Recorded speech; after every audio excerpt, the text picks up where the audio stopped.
যেই ব্যক্তি রাতের বেলা এই দোয়াটি 3 বার পরে ঘুমিয়ে যাবে, আল্লাহর নবী বিশ্বনবী সাল্লাল্লাহু আলাইহি ওয়াসাল্লাম বলেন, সকাল বেলা যখন আল্লাহ তাআলার বান্দা ফজরের নামাজের মাঝে যখন উঠবে, আল্লাহ নবী বলেন রাতের বেলা এশারের নামাজ পড়ার পরে, খাবার খাওয়ার পরে আল্লাহর বান্দা যদি এই দোয়াটা 3 বার পড়তে পারে, তাহলে আল্লাহ পাক রব্বুল আলামিন সকাল বেলা ঘুম থেকে ওঠার আগে আগে আমার আল্লাহ তাকে নিষ্পাপ মাসুম বাচ্চার মতো আমার আল্লাহ পবিত্র বানায়া দেই।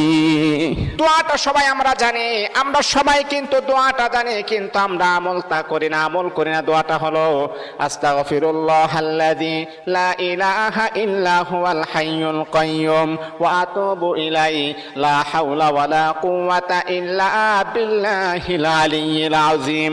3 বার যদি আপনি পড়তে পারি, ইনশাআল্লাহ আল্লাহ পাক রব্বুল আলামিন আমার আপনার জীবনের সমস্ত গুনাহগুলোকে আমার আল্লাহ ক্ষমা করে দিবেন।